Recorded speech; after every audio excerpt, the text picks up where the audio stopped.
gunners are searching for airborne and surface targets. Allied forces have captured a zone. Attention to the designated grid square. Attention to the designated grid square!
Gunners are searching for airborne and surface targets.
captured most of the strategic zones.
are searching for airborne and surface targets.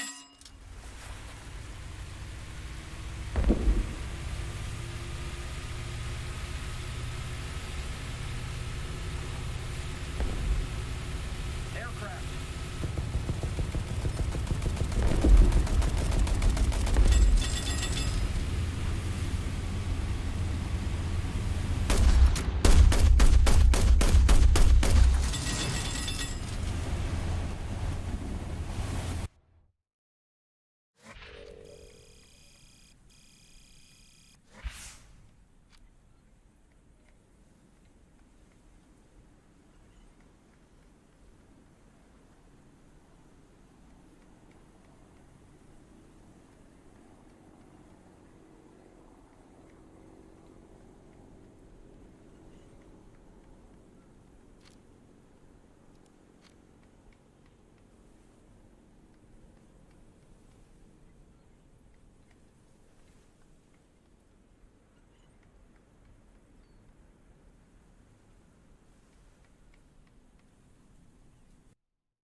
Gunners are searching for airborne and surface targets.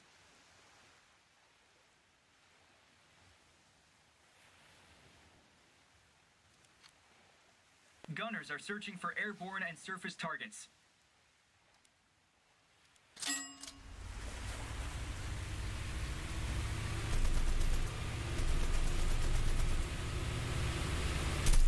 Attack the sea point.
Testing. I'm gonna check the microphone here.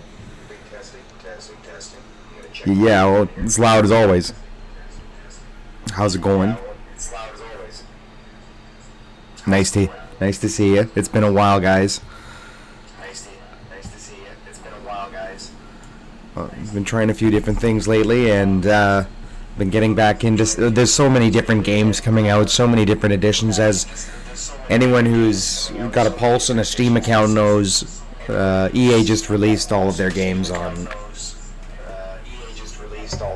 Sorry, just a second. Now the echo is gone. I don't need to listen to myself through the microphone. Hi, how are you? This is a shout out to my biggest #1 fan who might be watching me from above somewhere up there. You know who you are. Yes, I'll buy you jujubes. You juju eating son of a. So anyway, my thoughts on the Italian ship, on the MAS 555, this one that I'm using currently right here. Excellente. Very fast.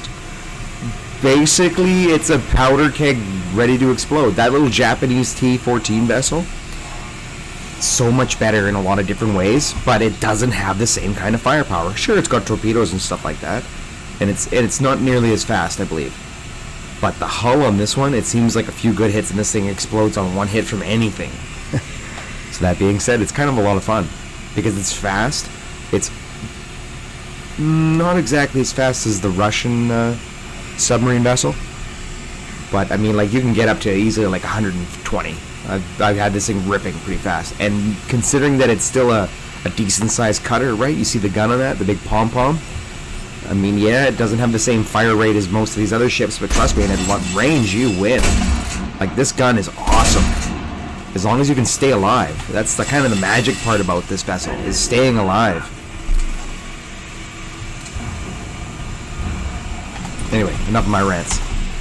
It can, in my opinion, it can even go up against larger ships as long as you don't become the target. So, I mean, like, that's what this is about, yo. You become an Italian sea dog. Alright, cheers.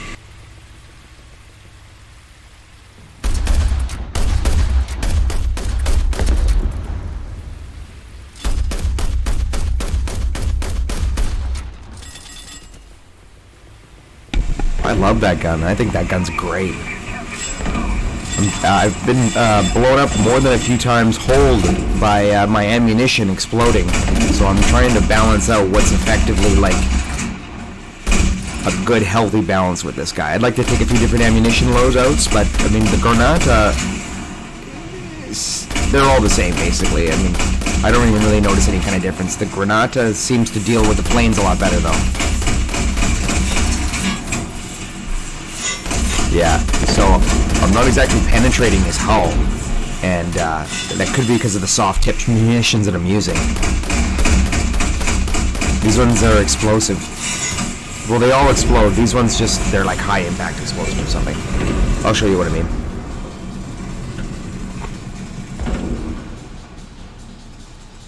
It says it still has the same armor pen in each and every one of the angles.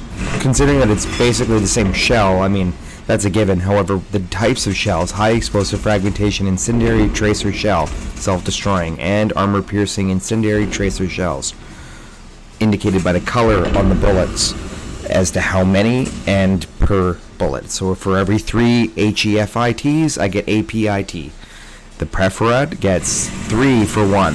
So let's go with that one. Yeah. I can still kind of deal with planes, because at least if one of them explodes and blows a wing off, then I win. So, and War Thunder is extremely literal like that. When it comes to bullet combat, it's exactly how it is. If you can simply just dismember a vehicle or something, you can win the combat, right? I mean, with tanks and ships, it's all the same, but if you blow off a wing, you can actually target engines and stuff on the planes. It's good like that. So, alright. Let's go hunting.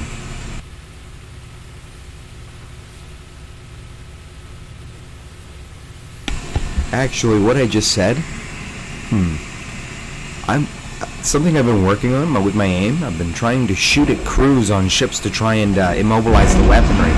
I don't know if that works. I'm gonna keep experimenting on that.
Most planes actually run the hell away when that gun fires at them because it's a pretty big bullet, right? And when you're flying, it's the big ones you really got to worry about. The small bullets you can kind of avoid if you see the tracers, if you've got distance and all that stuff, and if you've got some confident skill at it. Yeah, you can totally dodge bullets. But the bigger ones, it's ironic because you think they'd be easier. No, because the velocities are actually different. So those are generally the ones that get you faster. I'm not gonna... Ooh, I don't know, what, are you hurt? Anyway, that guy's asking for a lift. I don't know what.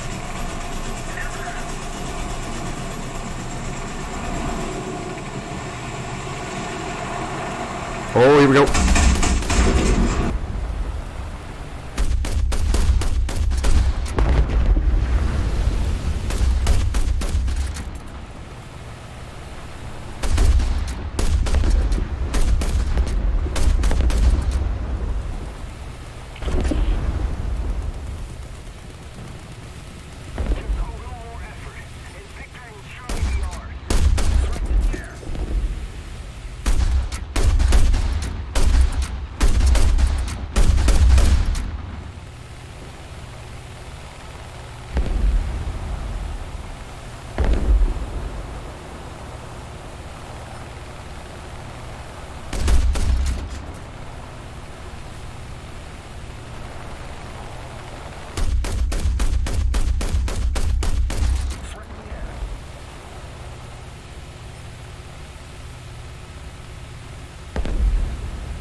Yeah, I love the MTB-11 series. That ship is amazing, man. That's the British introductory ship, and it's quite nice.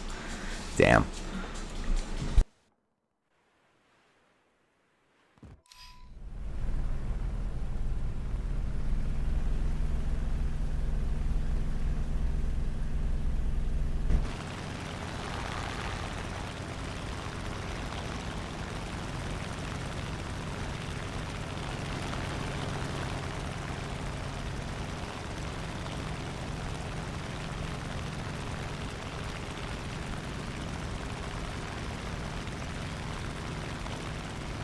Attack the A point.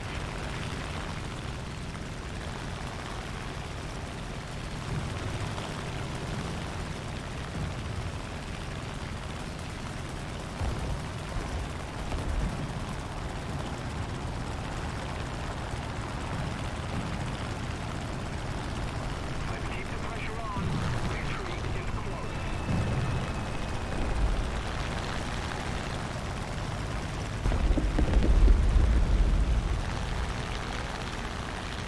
Enemy forces have captured that zone.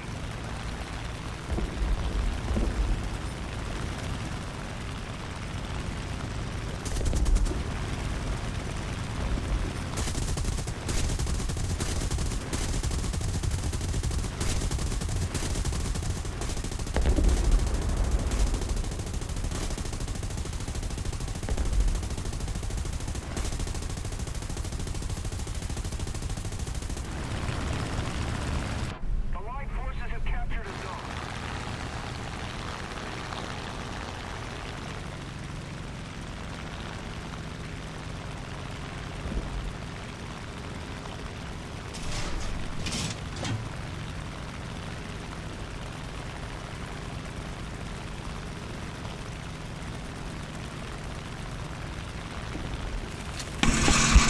How's it going today, guys?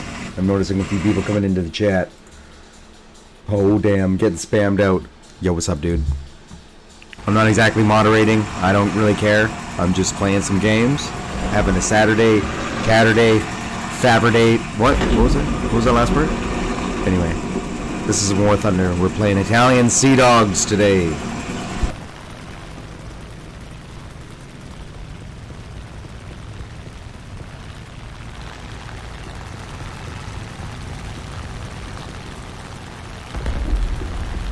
It was a little bit overkill with 400 or 500 pound bombs, but he did. That swordfish probably has a torpedo. Oh, he got him! Nice! He had a bomb. Yeah, swordfishes, dude. Didn't the swordfish kill the Bismarck? Or at least immobilize it? Right? The swordfish has this unnatural legacy of superior torpedo and naval action dive bombing. Don't know, man. It's the British. They seem to know magical... Well, I mean, historically speaking, they were very involved with aeronautics, involved in engineering, different engine types, and all that stuff, so why not, right? Why wouldn't they have some kind of inner kind of tech knowledge that makes their planes just a little bit better?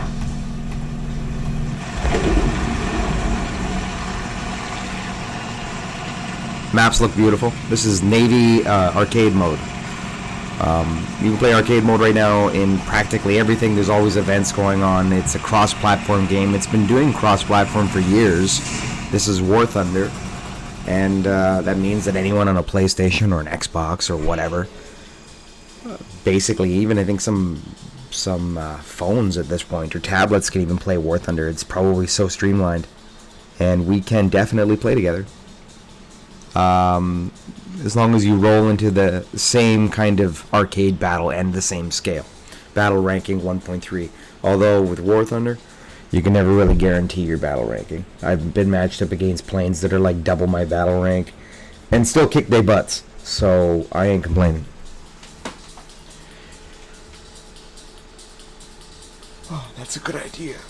That's a good idea, Mosier. Alright. Let's get into some killing.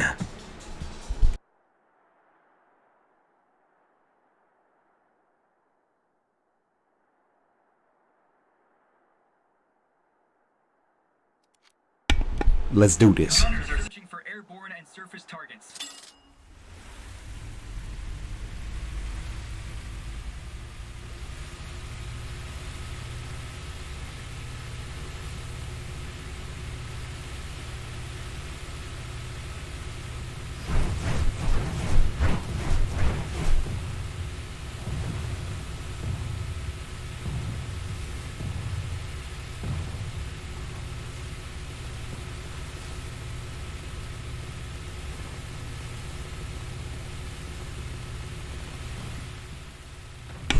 Drop a smoke for the allies so my teammates can use it as cover. It looks like their enemy ships are shelling us from range, or at least trying to.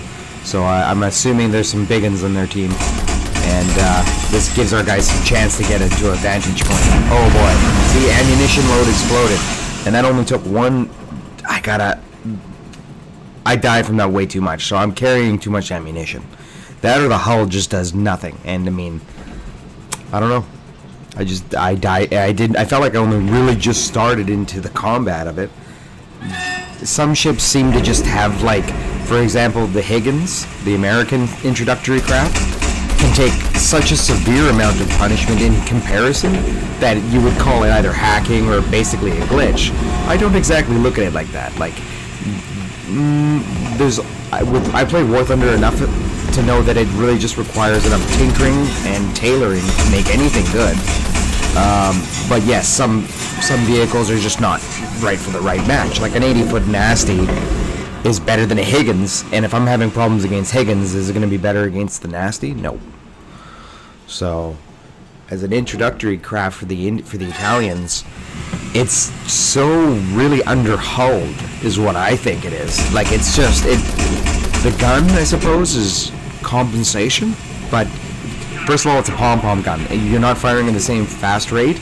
Sure, you do more splash damage, more damage, I suppose, in a whole, in totality, but planes will overwhelm you, speedy craft will overwhelm you, and your firing vector is completely negated at the front, I'd say front 35 degrees.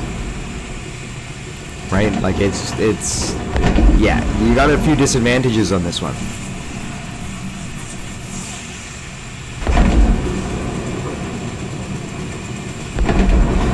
Biggest one being that problem with the hull. Like if he just bursts at me and I die again, oh, I'm probably dead. Oh, there we go. So I mean, yeah, I gotta hit his ammunition though. Like I keep getting. There you go. Yeah. So I mean, maybe I'm learning a few things here, which is never a bad thing.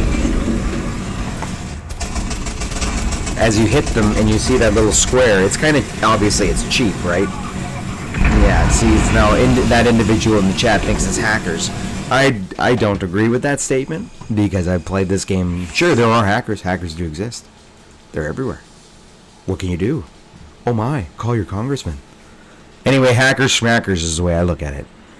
What's actually going on is I'm not using the vessel right. So, X-ray. Ammunition storage, up to 150 rounds. Alright.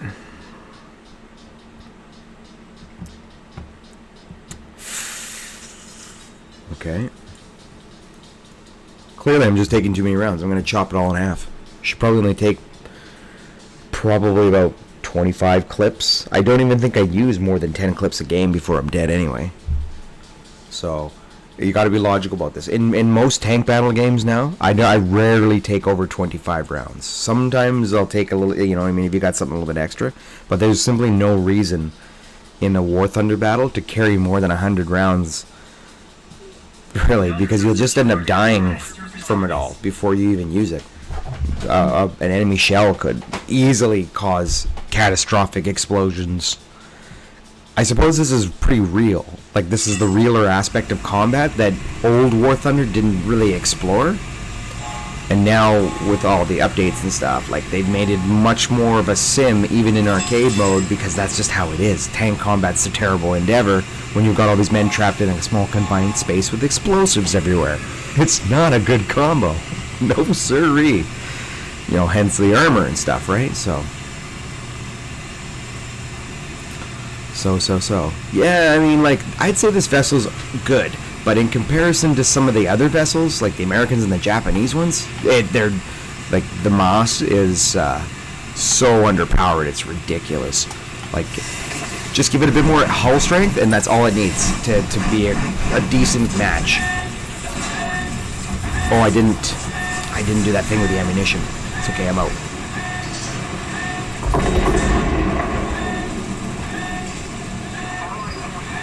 Its main gun is quite nice, if I give it a chance.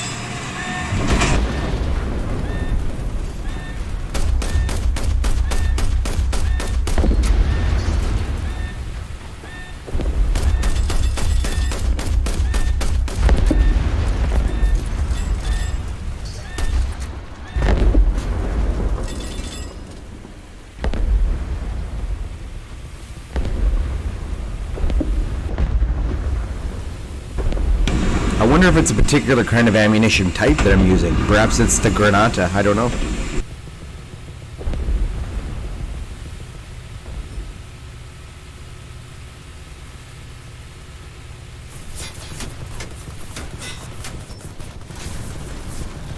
Not even too sure what happened there, but okay. Depth charges in this game now, they create this like this spinning, capsizing roll effect. It's pretty interesting to watch, actually. It can lead to some extreme intensity, close combat situations, especially with those smaller vessels, like the British ones or the German ones with the machine gun on the top. Like it looks like a lot of fun, is what I'm saying. Looks like a lot of fun. Okay, I'm gonna take 30 clips. No. 30 is even too much. Probably take like 15 clips, man. I don't want to die. And I'm not even really too far from a spawn point anyway, or a capture zone where you can refuel your stuff. So I mean, it's really just logic. It's logic. You can just keep getting more anyway. Now it shows that I still got. I think it might not even really matter how much ammunition I carry, because it'll always have these crates. Now with not every vehicle has that. Some vehicles directly have how many shells you took. War Thunder is a pretty dope game like that. So this guy being a newer kind of vessel to the game, I'm imagining that detail is probably going to get worked into a patch soon. However, let's see if it mathematically makes a difference. I'm going to find out probably right now. Nope. Damn. Yeah, it's tough. It's still fun because he's fast and he's got 2 torpedoes. Some vessels don't even really have torpedoes, or they just have like depth charges or something. I think all of them have torpedoes. Not all of them have depth charges. That guy gets 8 depth charges, which is just like the British one, so not bad.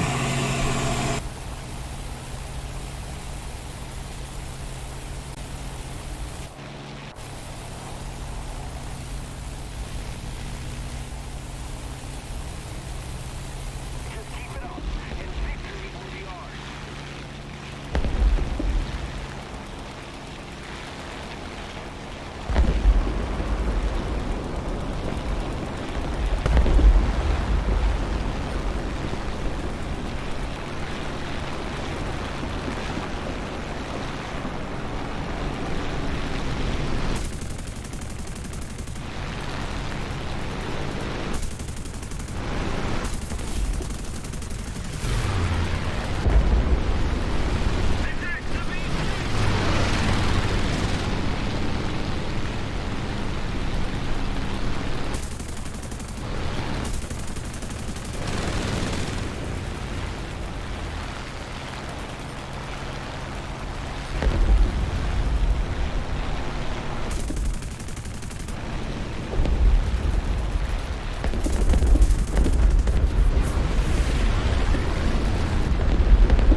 Did you see that little L3 down there take out that gigantic friggin' destroyer or whatever that was?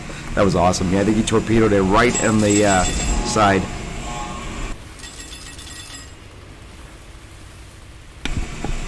In War Thunder, when you see that kind of stuff happen, like, you totally want to get involved and shoot at that guy because you're going to get combo points. So whatever you're doing, stop and shoot at the big guy who's about to die because you're about to get some juicy ass points. I mean, I'm just saying I play War Thunder. War Thunder 3 to play.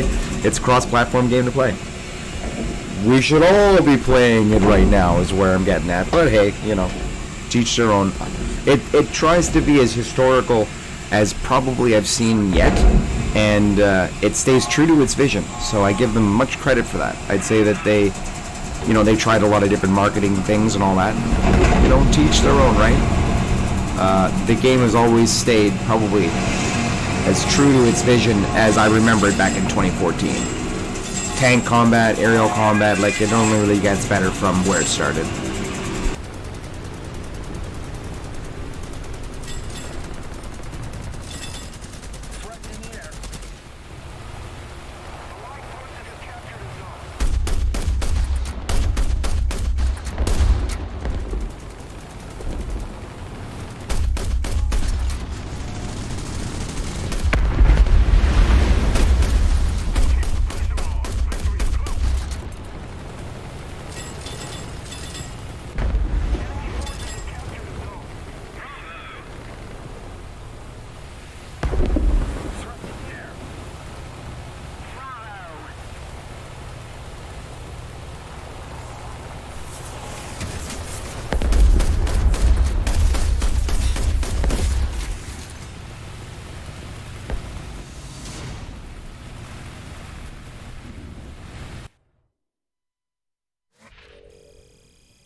airborne and surface targets. Attention to the map.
Allied forces have captured a zone.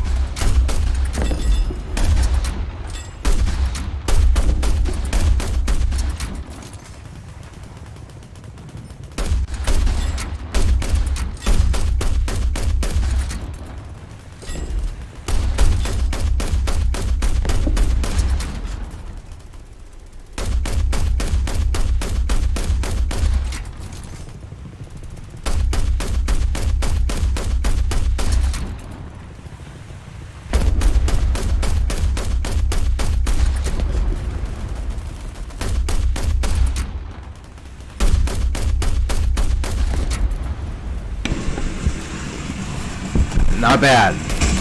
You know, it's got a slow rate of fire and all that, but high penetration on the big guys, if you know what I mean. And it keeps going. It just keeps going.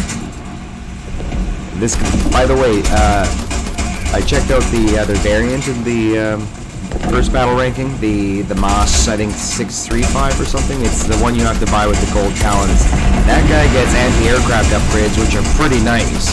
And I mean, I highly kind of recommend perhaps trying that guy out, because this vessel's alright. I tell you that this vessel's a lot of fun to use, but it kind of requires a bit more of an experienced touch because it's so friggin' fragile. And, you know, typical Italians, if you ask me. Oh, but I digress because I like it. It adds a new flavor to the game, that's for sure. It's a cool vessel with a back gun. And, you know, a few of the other vessels, the early introductory vessels in this game, have different firing vectors, like the British one. If you can maximize which way the guns aim, you're a killing machine. But until then, it kind of is weird. It's like two different arms trying to shoot at them.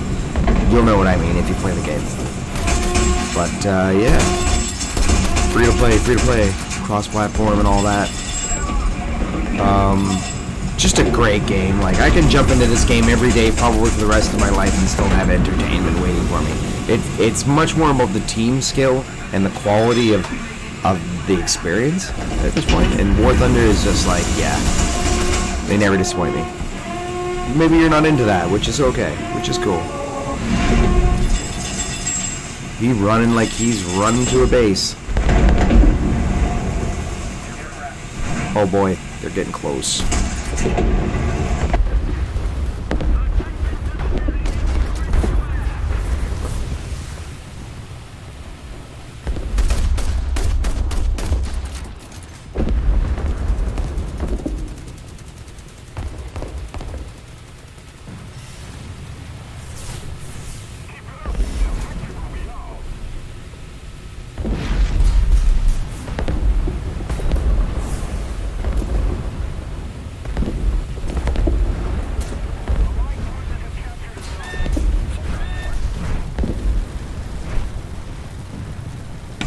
I was going with the depth charge suicide banzai, and I mean, depth charges are friggin' great now. Like they'll rock other smaller vessels right out of the way. They're crazy. They'll destroy big ships. They'll pulverize and immobilize it. They'll blow away allied ships as well. Like they really upped depth charges, which is kind of cool. I honestly can't wait for the submarine add-on. Like one day they're gonna add submarines in this game, and it's gonna be so bloody cool. Because the depth charge itself, you gotta understand how vulnerable a vessel is. Like when the water itself is like a hand grenade from so much speed and velocity. Like you'll see how bad a depth charge is underwater, and it's just like no way. Like yeah, you guys didn't have, and then we can adjust the depth levels on the ships and stuff just like they actually did. Like there's so much cool stuff. Submarines did not have it easy, let me tell you.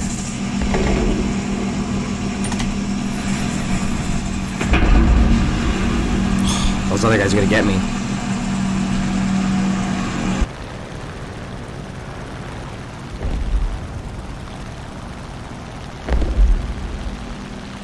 Nice. Oh, he got them both. Pimp and dogging.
Stuck steering left, but that's okay. I can be a guns platform, no problem.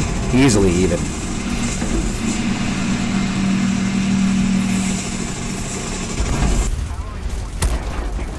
There you go. The wings, man, they're pretty much the only real weakness to a plane. If you shoot into the fuselage, there's a low percent chance, actually, you're going to hit the body, the pilot, or the engine in comparison to the rest of the plane. Like, I've had the rest of my plane nearly blown off, bits and pieces hanging out, and I'm still flying fine because as long as the frame and the tail is still intact, it's really, that's all it is. So, like, hit detection, you can shoot at the engine, especially if you're low, say you're low on ammunition and there's a bunch of targets, then you want to kind of be more tactical, shoot bomber engines and stuff with the idea that they're going to pitter out and then crash because you have to conserve your ammunition. Conserving ammunition changes the whole scale of it because then you really have to actually choose the vital spots. The pilot is obviously the most vital. Just a second.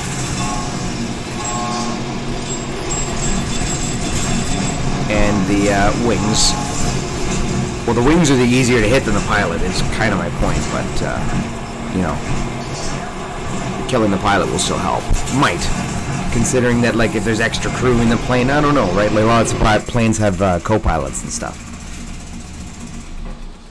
So it's hard to say. Yeah, once we lost B, it was a cascade effect. If I could run to C, their planes seem to be awfully angry at us. But if we can make it to C... Oh boy, look at this guy. That's a big German bomber. This isn't going to go well for me. Oh god. He didn't have anything. Okay, good. He was reloading or something.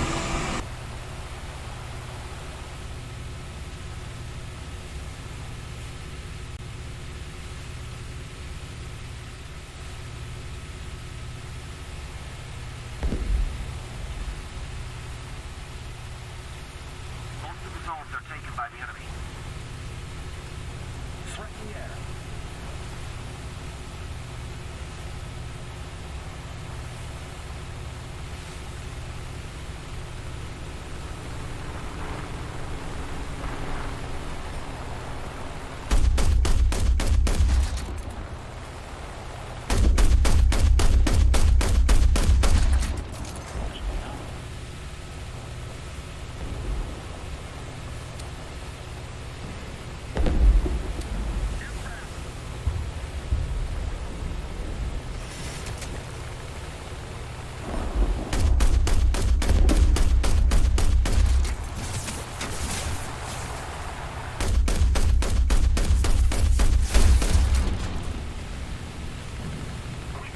this is all for the money. Oh, he knew it was up. It was, if something happened and we just changed the tide right there, we could technically win the game. I've seen it happen.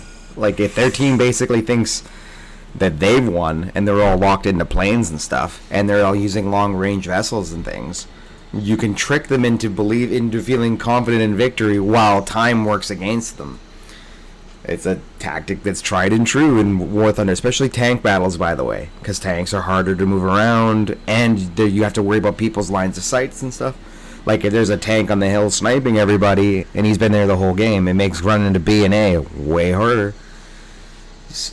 As a War Thunder player of good experience, these things become so second knowledge between most players, in fact, that when you start to see it, it's kind of, you can actually work together with people you've never met in random situations to survive. It's pretty wild. Check it out.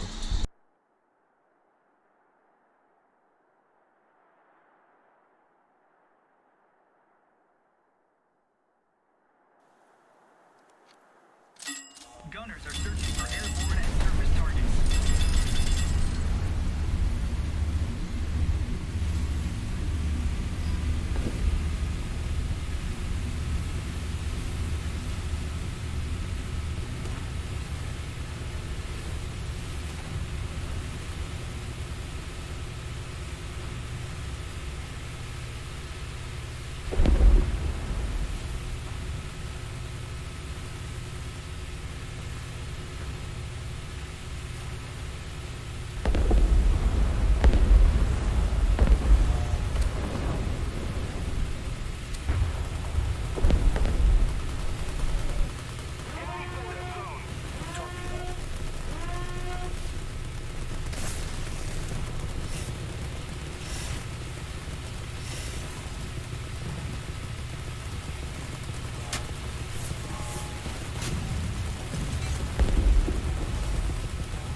I'm going through a massive ping spike right now. I don't know what that's all about, but it kind of happens. If you notice the ping at the bottom left corner there, you can't exactly choose the server right when you go auto spin.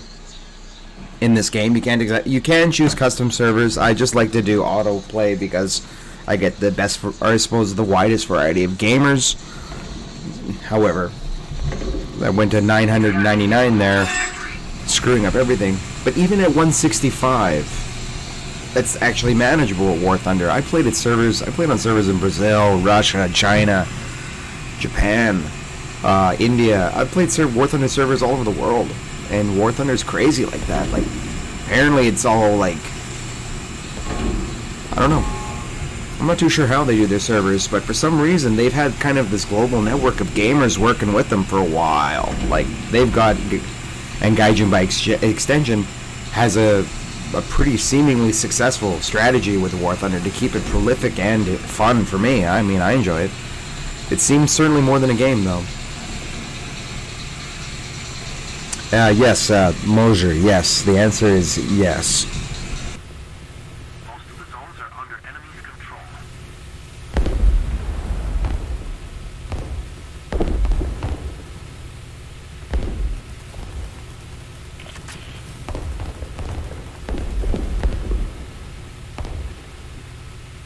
Attack the C point.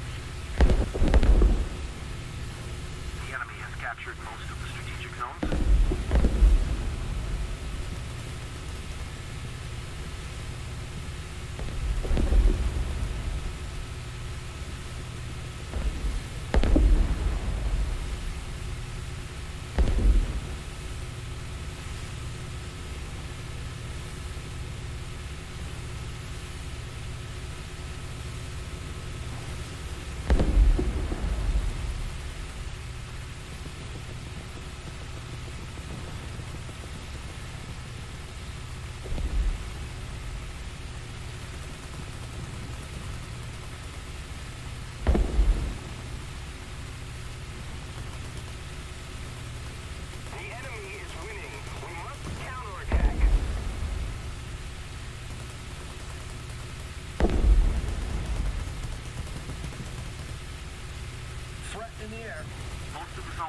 by the enemy.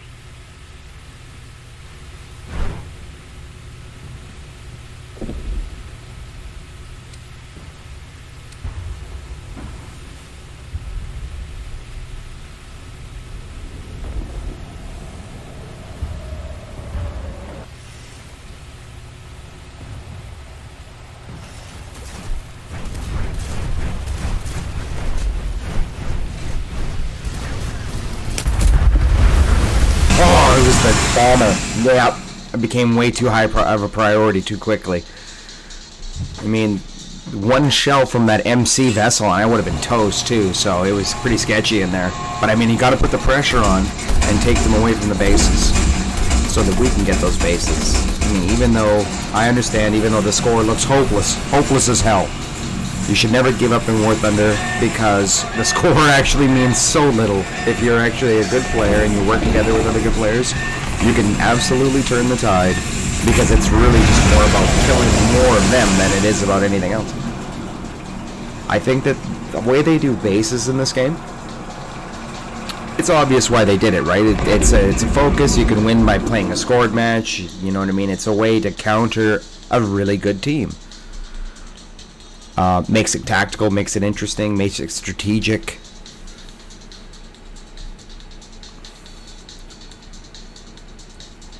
But some maps have like literally like 4 miles in between the points, and others have probably about like 800 meters.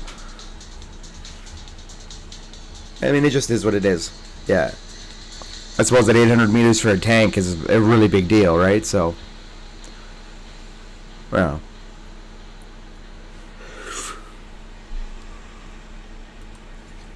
Yeah. Hunters are searching for airborne and surface targets. Alright.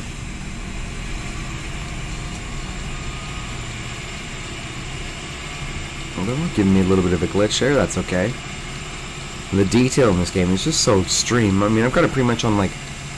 Well, the game settings are high, but trust me, my video card and I have been having issues with all kinds of games, and I just set this one down to like low on my video card settings. I'm using a GeForce RTX 2070, 6GB card. It's a great card, and War Thunder it's such a beautiful game already that I just leave it as is, and it's the best running ever. Like, I don't even mess with the frames anymore. I just get pretty much 60 solid, plane, ship, sky, whatever.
2, please, and thank you.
Damn. It's just... Navy combat was never easy, you know? Because there's just so many things to shoot at, and anyone with a good enough shot is really just king of the battlefield. It's like tank warfare, but worse. Because there's nowhere to hide. Truly, the planes can find it. It's horrible. These brave souls, man. They endeavored so much. Anyway. Yeah. It's just so like, this Italian vessel has a triply as hard, I suppose. Haha, get it? I'll see myself out. That was horrible. That was... Well, whatever. I mean, when you get the internet comedy and puns, they just kind of take them as you get them. Yeah. Yeah. I don't want to complain about this ship anymore. It just feels so just, like, wildly underpowered a bit. And I like it. I don't want it to change. Yeah, because it's fun. I mean, it gets up quite fast, right? It's just, damn, I just wish I gave it a bit more hit points. Because the disabilities that it has are aside. No, you know what they want? They want you to buy the premium ship. I get it. But I mean, like, this thing's got no AA. It really has. I'm using an anti-tank gun as an AA gun. It's, like, not good. Gets me at close range, though.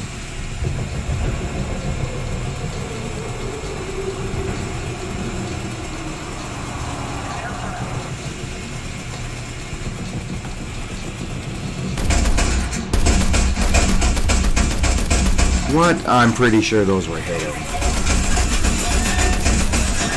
See? Anyway, my frustrations are happily being provided to you by Pepsi. They're being brought to you by our sponsors, Mosher Dosher's Coffee. And yeah. Donate if you don't donate. Listen, I mean, yeah, I've got a PayPal account and stuff and all that. This was always just a science project, and the idea that somebody actually pays somebody else on the internet for entertainment and stuff like that—that's a novel idea. That's a cool idea, and I'd like to be a part of that one day. But by no means and whatsoever am I some kind of person online saying, hey, I've got this and I'm going to market this to you and this is my business strategy and all that. Like, I see it far more as a donational kind of thing. And it always kind of, at least for what I put into it. What I put into it is entirely just myself in a science project, and I do a variety of things. I try and live stream. I've done news and politics. I've done science and education. Pretty much just a web connoisseur at this point, right? Like, I mean, I've been around on the web so much that the information that seems valid seems to stick around. Everything else just gets washed. I didn't hit him with those ones, or at least I grazed him. Yeah, this guy's not exactly a naval bomber, right? But I mean, heck, I can turn that into pinch. It's just that this creates, like, he's got armor though. This bomber here is useful. It's certainly useful. Got a lot of armor and ammunition. And ships have to are intimidated. Like, if they don't have a big gun, then clearly they have a problem when they see this thing, right? What they don't know is that I'm a super slow flying. If you take out my engines, I'm dead. I'm basically gonna crash. So all you gotta do is hit this guy in the engines, because it's those old vessels, those old planes styles. Anyway, hit it in the engines, and this guy goes down, because he's not a fast-moving bomber. He's an older bomber. In fact, most good pilots in this game are really quite aware of your weaknesses, because they're all experienced at them. Like at P-26, if he were an enemy, I bet you he'd be shooting at my engines right away, taking me out, because he knows what to do. He doesn't want to get shot at by my guns, you know what I'm saying? Watch this. Gonna try and get a triple kill. 500-pound bomb. Nope. Yeah, I got him. Oh. 2 targets. No, 3. Someone else got the 3rd target.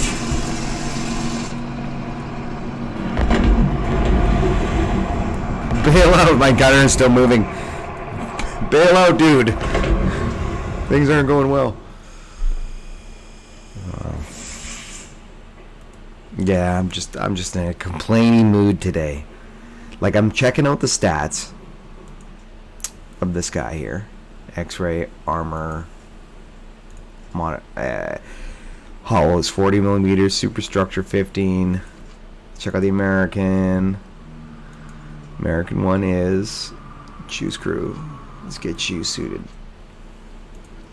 Same thing, right?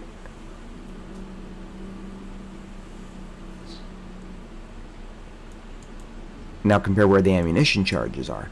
If the ammunition charges explode, I don't think it's going to actually kill the vessel, but it will probably immobilize you severely. I notice the engines are right next to it. This isn't good. Let's check out the Great Britain one. The MTB. The Vosper is a sweet vessel, by the way. Really fast. Great guns. Okay. Ammunition storage. So in terms of size, which one's bigger? The Higgins actually looks friggin' huge. I'd say the Great Britain one, though, is also pretty large.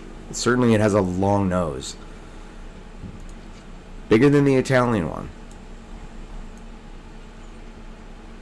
So what am I missing about this vessel that just keeps getting my ass blown off? Because it's like, I feel like I'm just doing it all wrong.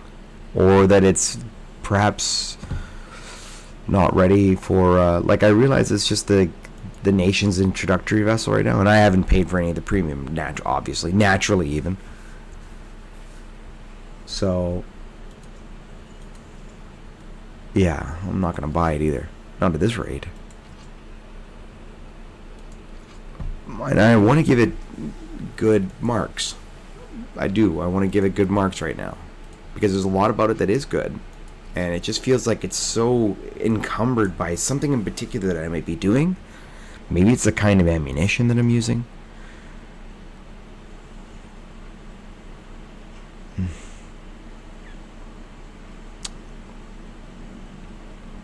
Yeah, don't know, man. Let's keep going. Maybe it's just the fact that Italian stuff is cursed or something. They're Italian planes. The Italian planes, in my experience in this game, are some of the coolest planes to learn and experience and fly, because they're very unique. They're kind of like the French planes, actually. They have very unique characteristics. They're its own nation's kind of identity to it. And the 202 versions and stuff like that, like, they're really good planes. You just so it takes a bit of experience to get good, I suppose, at some of their planes. And their biplanes are some of the best. That being said, they also get some of the worst stuff, some of the hardest to control, some of the most, like, bizarre ideas. Even more so than, like, the Germans, or I'd even say, like, the Americans. And it's like, okay, there you go. It feels so specially, so unique. Like it was a tank or a ship or a plane rather, that was made for a very particular job, and it probably was, for all I know. I mean, it was a war, right? And maybe they were using these guys in tactical operations and built the planes just for that, more than likely, right? So when you pit them all up in like a fist fight kind of brawl mode, in a game mode, you can see the obvious drawbacks with some planes versus others. That's for sure.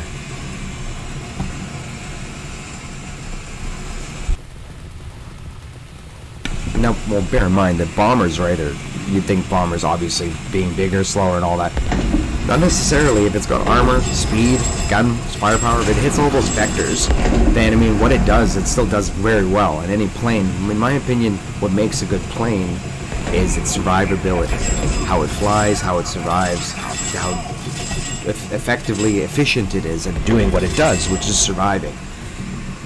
And if a bomber can do that, even at 110k in the air, sure. Like those pontoon planes can survive at extremely low speeds and just cruise at very low altitude, being quite fine. I mean, being able to land in the water always helps too. So, like, yeah, some of the planes, whoever, like, yeah, I don't know. Every nation seems to have one or two, and they're just super lemons. They're just terrible. Like, even if they lose a little bit of trim, altitude, whatever, they'll never be steerable. They're always just terrible. It's true, they exist. Probably some dudes like reason to embezzle billions of dollars in the past, who knows.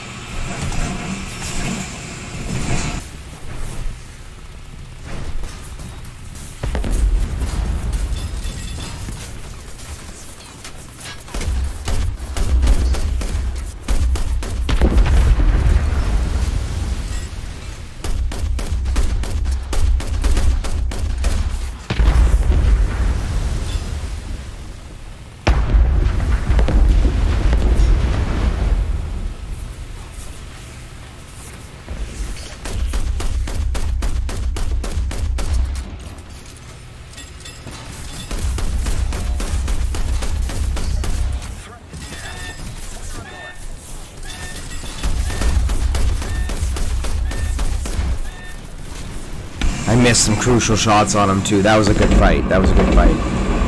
Oh, he was in trouble though. Yay! Nice. And unlocked.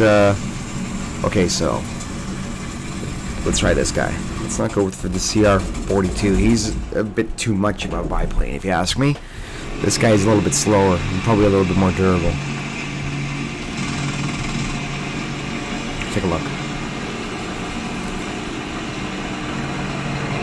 I'd say pretty much the same.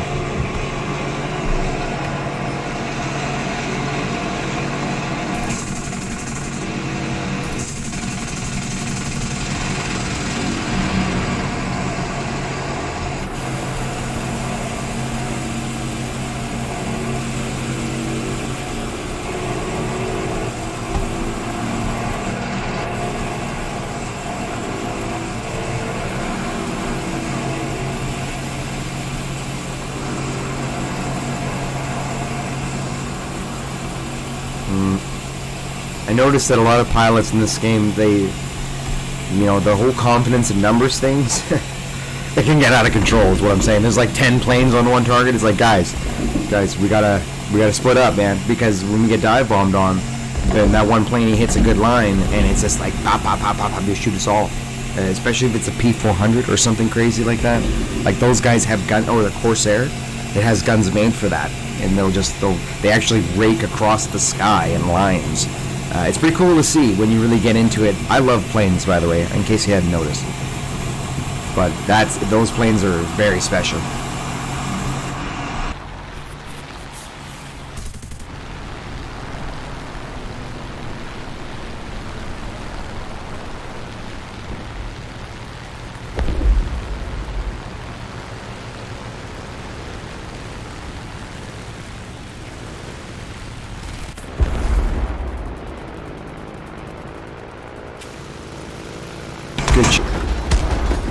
He was toying with me. I thought I was toying with him. He was ready to kill me at any instant. That was the German AG-51, one of the introductory biplanes to the Germans. Probably one of the best biplanes ever made. I'm not even joking. Like, the German biplanes, just biplanes in general, they're very good at being planes. They're just not really good at going fast. But they're great planes, trust me. Yeah, the German ones in particular, because they're small, you get it? Like, they carry, like, 50-pound bombs or wherever, but when you're shooting at other planes or light targets, that's all you needed. It just makes it so much harder, especially when your plane's bigger and they're just pack, pack, pack, pack, pack, pack, pack, pack, pack. It makes it quite difficult.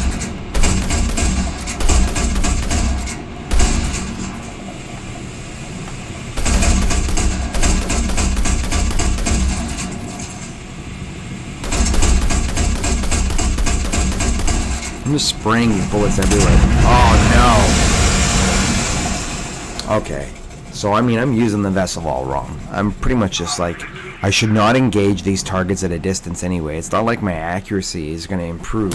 And I just get my ass clapped up, is basically. So, I mean, I'm a speedy ship. I gotta just run to the bases and maybe hit them with torpedoes and stuff. Because as soon as I open up, I just die. It's a close range ship, no doubt. One of my favorite vessels in this game is, besides the Fairmile. The Fairmile for the British, the bigger one, it's like that's a Corvette though. Like, I'm talking smaller vessels, but the Fairmile has a particular gun on it that is like a massive cannon that you can long range lob artillery across the map on, and it's just hilarious to use, especially when the enemy flotilla comes at you. Oh god. But there's an American smaller cutter class with a pom-pom gun. It's a shorter range version of the Fairmile gun, and it's just, oh god, it's so stupid. Like, it fires ridiculously slow, and you don't really have nearly enough other stuff to deal with close range support. But yeah, if you've got other friendly ships in front of you and you're like in a flotilla, then you just take your shots, take your time, and it does such severe splash damage that it's just wild. It's amazing to even think that in Navy, like when action exploded like this, like the combat occurred, that these men could even hold themselves. I'm sure it must have been absolutely terrible, because death was just moments away in most of these situations. The armament that each ship was using was so high caliber and high velocities. Like, they had a wide variety of armament that ship carried upon it. Oh.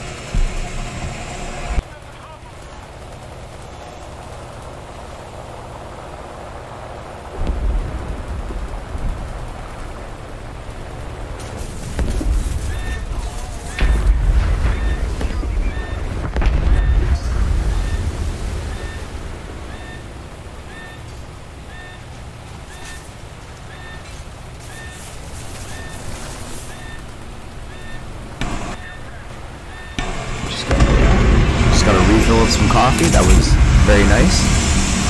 Yeah. I mean, we're schooling them in the points, but I did seem to survive a lot longer than normal, which is also a good thing. Yeah, I don't know how to explain it. Could be some kind of glitch, truly.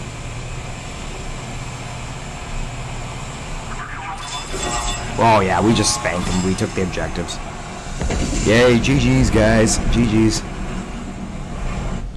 I mean, at this point, there's no reason for me to continue playing in the Navy mode, just besides to experiment with the ship further, because I'm not exactly gaining any research here, or for my Navy. I'm just gaining it for the crew, which is kind of neat. I like to do that. I like to do that from time in a while. And you can see that I have an experienced gunner on this guy here, which makes things, especially in the auto mode, a lot easier to deal with. And I got a cat. I got a cat who requires my attention, but that's okay. I'll keep talking. Yeah, I mean, I mean, if you see my streams before, you know that I play a lot of different games. I like to try different things. With this build that I'm using, it was mostly just about seeing it as streamlined as possible. Actually, the reason I started streaming was because of what was happening in Hong Kong. And I remember that it came through the news in the middle of the night. And, like, I didn't know how else to react to what I was watching. I didn't know how else to respond, because it turned so violent and I didn't understand what they were saying. But, like, I saw the police intimidating, beating people in the streets, doing military drills and stuff in the streets. I saw the people fighting back. They're littering the streets, graffiti everywhere. The violence at the school. I think I filmed that. I hope I did. The boys who were shot by the police officer. when they tried to reach for his gun. The one boy did. He did. I caught it. I saw it. He reached for his gun when the officer was trying to detain someone. And it was really just, those were just two events that stand out of my mind, out of a whole sea of what's still continuing today, by the way. That if someone were diligent enough, myself, I find it increasingly more and more difficult to continue up with that, with what's really happening there, because I don't speak Cantonese, and I'd love to meet somebody who was perhaps interested enough to be able to research further into what they're saying and how things are going over in Hong Kong, to continue to provide daily updates. And I would love to be able to do that one day, and I would love to be able to provide to you guys. I can depend on people like Chili Lucas and other individuals online for all of my source of information, but that would be a logical fallacy. These people are not me, nor do they represent values that are my own. That to play on people's emotions in an emotional time is a terrible thing to do, and it's all too common. Yeah. And so I started filming Hong Kong and what was going on there, and I hope that people who see my channel see that stuff. They watch some of those videos and hear my voice and stuff and hear the emotion of it, because those people, some of those people, many of those people in fact in Hong Kong, they actually do believe in something called freedom. They believe in something that was robbed from them. Now, we could blame old powers, we could blame the British, we could blame the Chinese government and all that stuff. What this is effectively given the powers that be is the ability to override the process on the grounds that they are convinced that you aren't strong enough, that you are just cowardly people who can't make them feel punishment every day in a variety of ways. And I believe that unfortunately they are feeling the punishment. I'm talking about the Chinese government, that is. Like, the punishment is coming and it's happening, and that's why this is happening. Okay?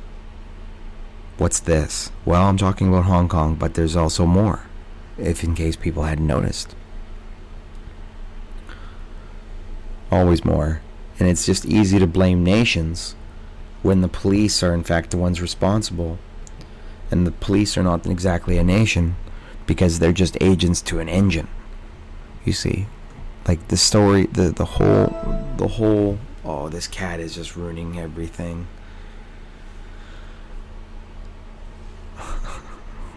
That's what they do. I don't even know if I'm talking to you guys anymore.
And we're back. Alright, I had to deal with a cat. I'm still kind of dealing with this cat. Said cat. It's alright though. He's a very affectionate cat. Cats are great, by the way. Wings of Redemption, shout out. Sean Ranklin. No, I'm just kidding. I'm just kidding. Wings. Craziest cat dad on the internet, man. I love you. Great. If you ever hear this, shout out. Blow me up. Oh, I'm just kidding, man. Although, I'm glad that you're giving Warzone and Call of Duty the hero's try that you'd always given it your whole life. You know, I can see it coming full circle. Truly. Like, dude, you're bad. You're pretty good at that game. And what I'm saying, you're not bad, actually. I was going to say badass. But if you ever hear this, you know, shout out. Shout out, shout out. Yeah, dude, I love your stream. It's great.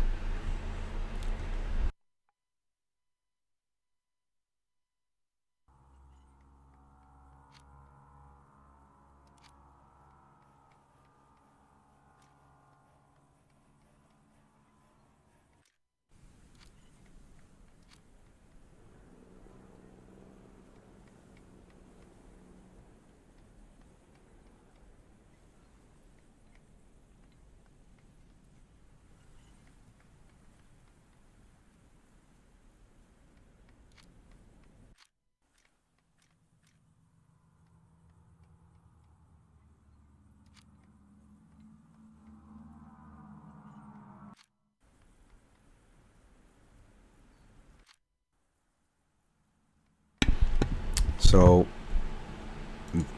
this vessel, he's fast. I should say. She's fast. She got great curves. Close range, she's very powerful. 8 depth charges. I got a good pom-pom gun. I got 2 torpedoes. Great for taking out big ships. Torpedoes are one of those mainstays to the diet that, I mean, in order to be competitive to any large vessel or any group of vessels or whatever, a couple of torpedoes, man, that's all you need. That being said, it's the gun. I mean, the other one's the Gold Eagle one that you can buy with Gold Eagles. Has 2 extra machine guns on the bow, which make it pretty. I mean, at least it covers that very essential angle that I'm missing, and it really does suck. Oh, I didn't mean to actually drop those torpedoes. It really does suck that I don't just have like a kind of a bow machine gun anyway on this guy. It's really missing it, and you know, if they're selling out for microtransactions, well, then I'm not too impressed, really. But I still have fun.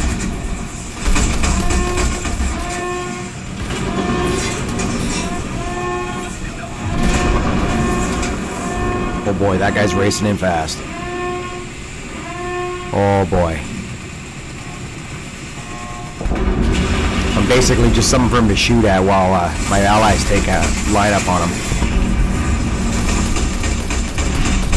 Get him. Oh, I hit the command crew. Yeah, that wasn't gonna go very well. It's just, that's Navy warfare. I mean, I should probably sit at the back because there's ultimately just nothing you can do when there's 8 of them versus you and there's nowhere to hide. It's like the worst place to be is on that ship, man. You'd rather just be swimming down below the ocean. Deep blue below the sea, down below the ocean. Like, I mean, like, get me out of here. You know what I'm saying? Get me out of here.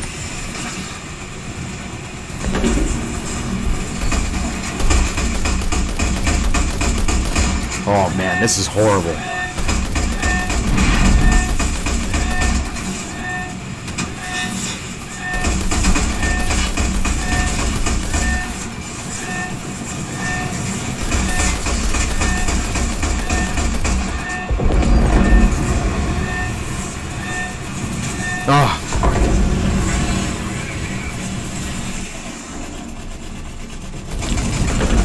Taking bases though. Not bad, not bad. I almost feel like the Italians need some other kind of vessel. Like this guy he's okay. I'd give it probably a 6 out of 10 at this point because wow, man, like I don't feel like I stand much of a chance. However, there's also something I should mention. It really hasn't seemed so much of an issue now until right now, when I finally remembered that I'm playing a higher battle ranking than normal. This guy's actually only a reserve vessel. which means that I'm facing against calibers, higher bullets, higher different kinds of munitions and stuff that guy's scaled out of, in a sense. Like, it's well above his pay grade. So I didn't realize how difficult it was becoming until it started to become really difficult, because it wasn't always like that. Like, I was actually getting a lot of targets, getting a lot of points back when I was just playing in regular with their, but I wanted to include the Italian warplanes into it, and that's what bumped up my battle ranking. So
this plane I'm using, it's one of the best flight bombers in the game, man. This guy's friggin' awesome. And yeah, so I mean, when you're taking planes against ships, it's such a disadvantage for the ship that it's crazy. Like, you can hit them from all over. Your guns generally are pretty high caliber. Their hulls, like, it's pretty awful for them. So taking this guy against ships, it's definitely the upside to using this Italian ship in the larger battle rankings. Oh, I'm gonna die. Or am I? That's right. Yeah, I know. I actually am gonna die because I'm on throttle. But you coming with me? That's right, you. Oh, where you going? Get him.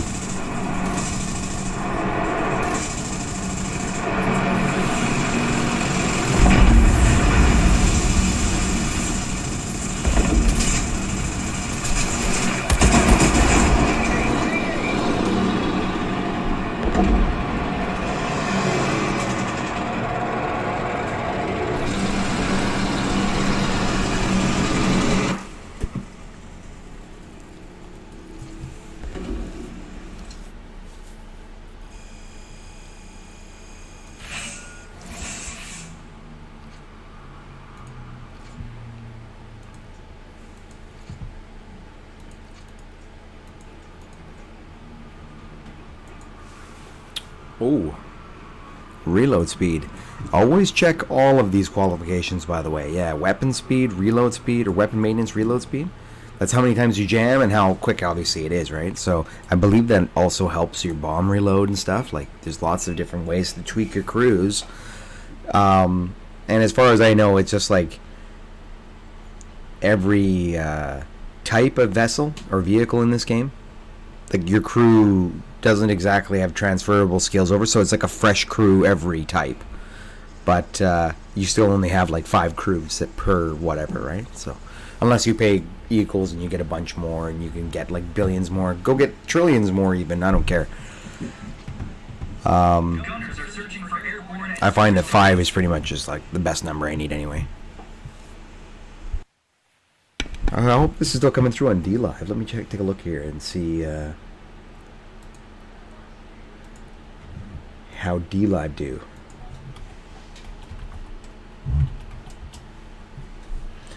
I finally just started to fix my channel up a bit better and realize that, yeah, there it is.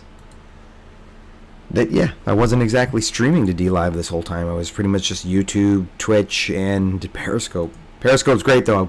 Much love from my Periscope fam. Yo, what up, guys? Love you dudes, man. I don't know who you guys are, but you guys always check my stuff out. That's great. Love you guys, too. Yeah. Big community up in there. I don't know. It's just... Periscope's kind of cool like that. It's just a web app platform operated by Twitter.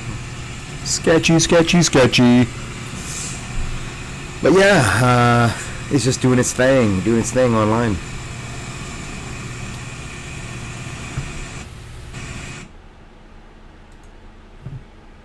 Okay.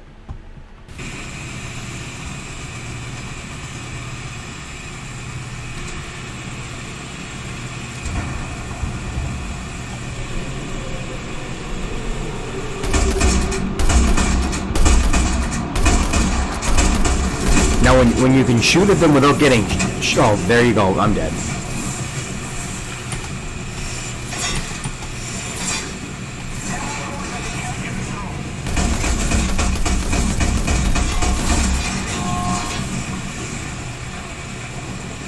You got my gunner. So you can do it. Yes. Now, it took a little while for my crew to interchange there, but yes, absolutely. You can shoot the crew out. So, confirmed. I mean, it's kind of logical to assume so, being that you can do it in every other vessel. I wasn't even too sure. Yeah, my gun just repaired itself again. Oh, I get it. And now when you fire change, when you're doing the fire change, right, you can't probably replace your crew as they're too busy.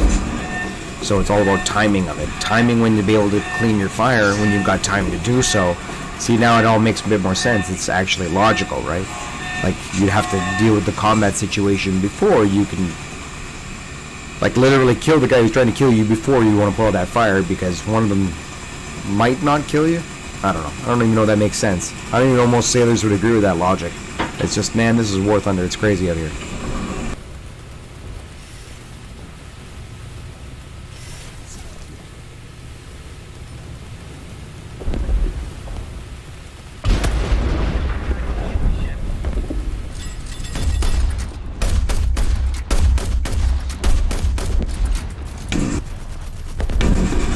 Now that's a nice target. If I could hit that guy with a few good shots, that'd be great. And him.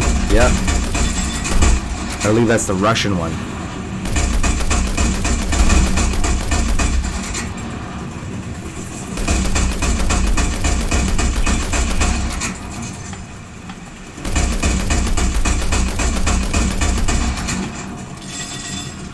Well, that's a big smoke show. I can't see anything.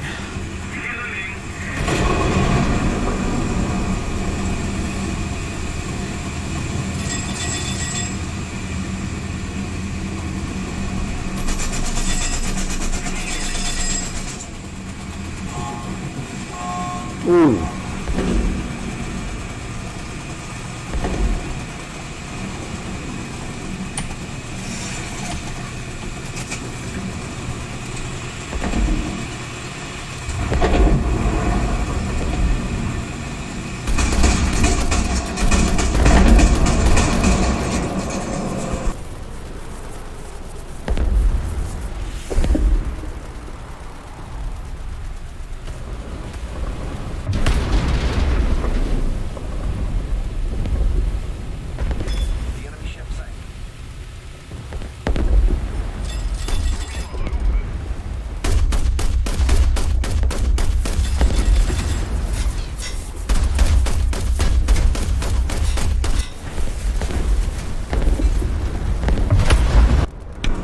So he was hitting the crew, my gun crew, and then there was not enough crew members to repair, so that's something to think about. You can shoot at the gun crews, right, to have them go run through their crew, but I believe that some of these vessels even have like 40 to 50 hands, but however, it does pause every time you have to replace a gunman.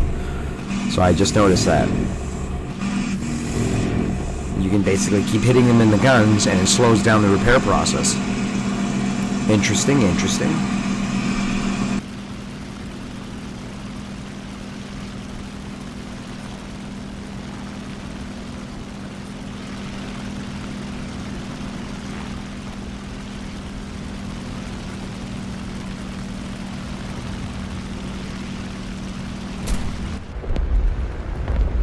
Oh no, that was one of these AA guns on the deck. There's 4 of them, yeah, well, the 3 of them. There you go, right? They made that one pretty quick and painless. I thought I had the clean line in. I was about to just drop the pay and run. No way. Yeah, I should have known better though. Those big vessels are teeming with guns. That's the same guy, isn't it? Yeah.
I'm running out of ammunition. And time. Oh no.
Gunners are searching for airborne and surface targets.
the designated grid zone.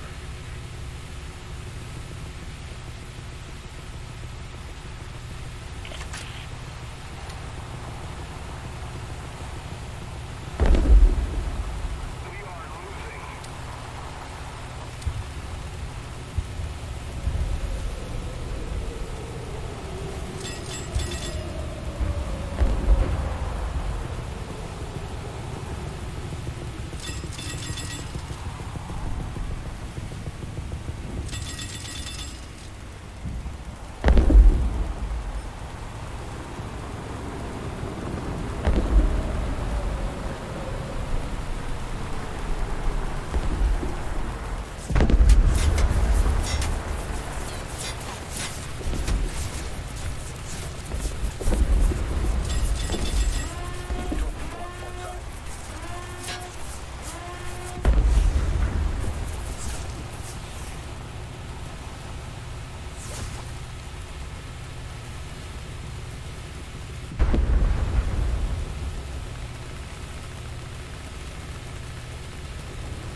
Yet again, we meet again, ammunition explosion. Yeah, there's probably no real way to get around that right now.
Man, I don't think I'll ever get this vessel. But, yeah, I mean, I just gotta focus my shots a little bit better. And I feel like I could've got them all if I was just actually taking the time to aim instead of just free aiming it. But, I mean, it's hard to do when effectively you're aiming backwards and you're steering in a blind spot.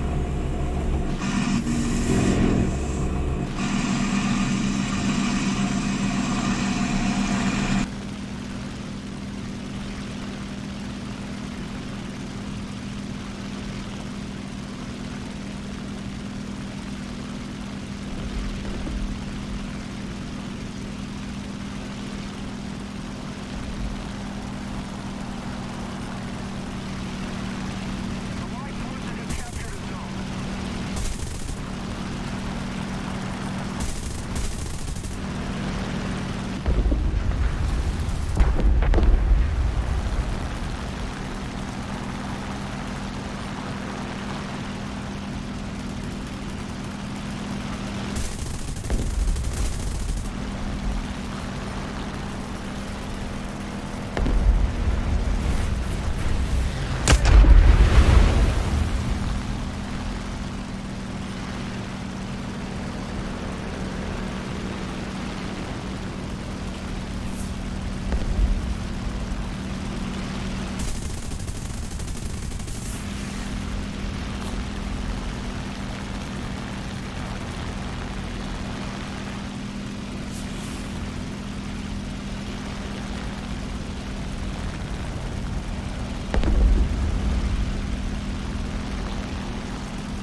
love it. That's why it's an angry penguin on the side of that thing, because it's an angry penguin.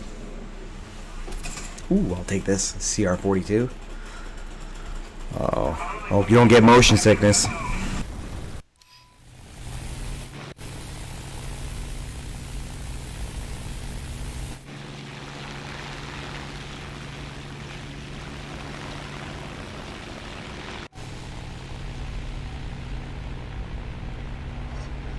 Oh, I thought I did improve the stamina of this pilot. Oh well, I guess I'll have to do it a little bit more. This is apparently the best biplane of ever made or something. That's what I heard. That's the rumor in this game.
Yeah, the fuselage had taken so much damage that as soon as I turned off the vector, the plane was like, "What, you want me to actually be a plane again?"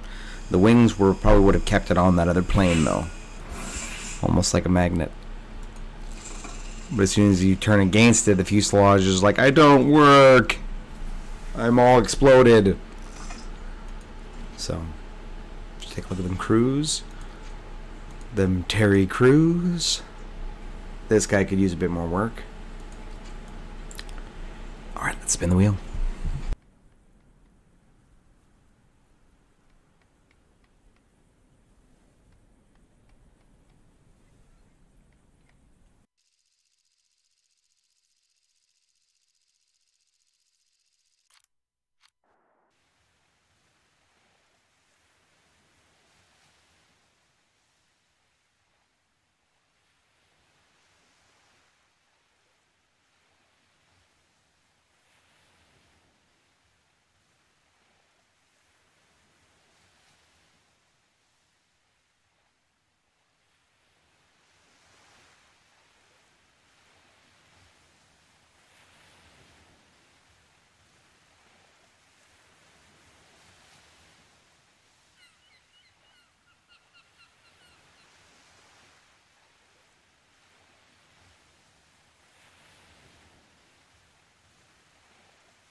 gunners are searching for airborne and surface targets.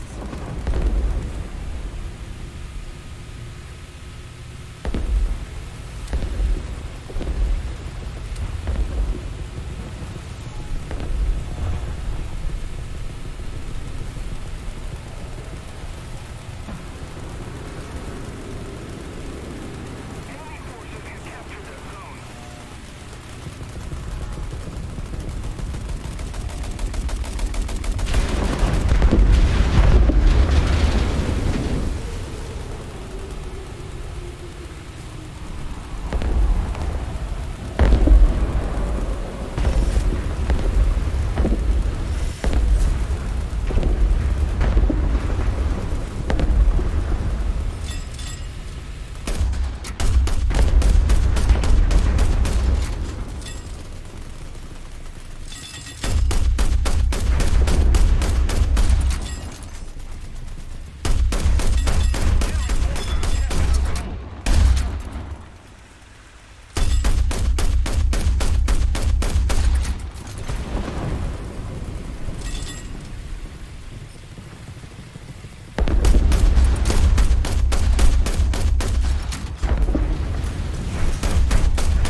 It's a good biplane, that thing.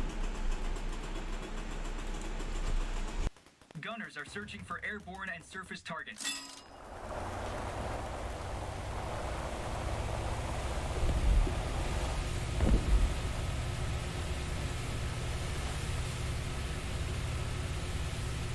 Threat in the air.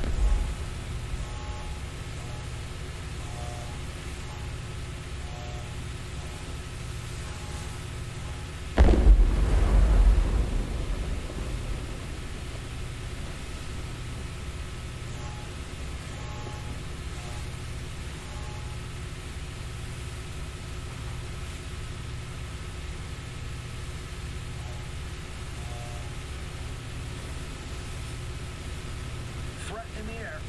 Allied forces have captured a zone.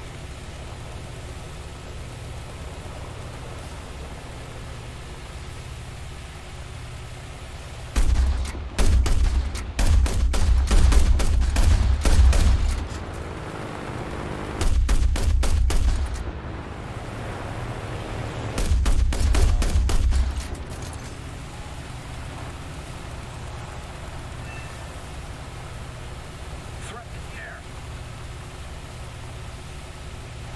Aircraft down.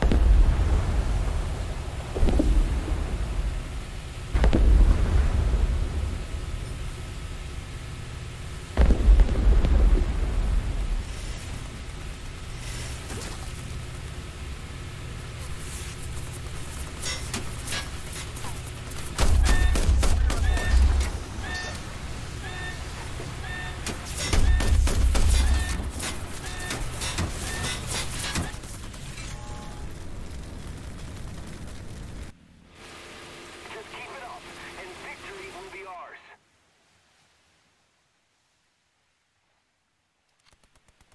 I think this one will be my last round, and then I'll take a break. But I'll try and bring more and different kinds of games to stream for you guys. I just haven't had much time for it lately. But I'm going to be changing that as much as I can. And there's really just so many different games and stuff that's available, that's for free. It's quite overwhelming. There's all kinds of things to investigate, new engines, new Kickstarters, all kinds of new interesting software and gaming technology that beyond just, I suppose, what you plug in and experience the same game with, these games are like, maybe becoming more inclusive. Like, they're finding ways to bring whole other worlds of gamers. Like, just the other day, EA had released most of its titles. In fact, I don't have any reason not to believe that all of them have been released on Steam and maybe even other platforms. But the idea of increasing the community as a whole. Now, don't quote me on that. I'm hoping that in the future that's what it becomes, because a lot of players on Steam would probably enjoy the casualness of jumping into a Battlefield game without having to fight with Origin for whatever reason, or perhaps they just don't like Origin, which is, some people don't like Steam. Nothing personal. It's about opening up a whole new market of gamers. Making any kind of EA game cross-platform at this point, I think, is asking a little bit too much, if you know what I mean. But, yeah. It would be pretty great to actually experience. Maybe not Battlefield 4 or an older style Battlefield, but, I mean, if we could see Battlefield 5 cross-platform in the future, I think that would be an endeavor that would be quite amazing. Like, all these console players versus PC players, and quite frankly, I think the console players are a little bit better. There's a few reasons why I believe this. Most people actually disagree, because a good console player can, in fact, free look everywhere.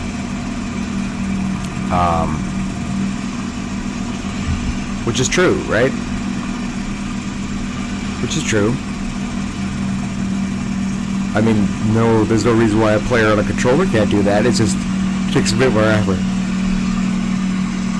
What I notice is that players on the console using controller the whole time, they've trained themselves in snap aiming, and I see this a lot in Call of Duty. It's really something new to me. I haven't actually had a lot of cross-platform first-person shooter game experience, But Call of Duty shows me that I ain't seen nothing yet. And I like that. I like the challenge. I was hoping there'd be a carrier out here or something. But you'll have to do. But I'm a merchant vessel. What do you mean? You'll find out.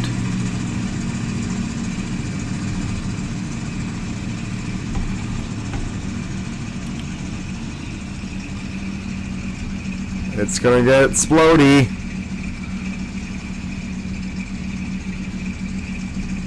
There's really no good place to land on it. But I mean, imagine if I need to deliver the mail or a pack of smokes or something. You know what I mean?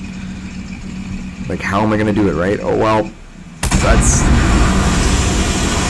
definitely not a way to do it. Oh god! Oh, it's game over, Bobby. All right, guys. I'll talk to you later. Bye.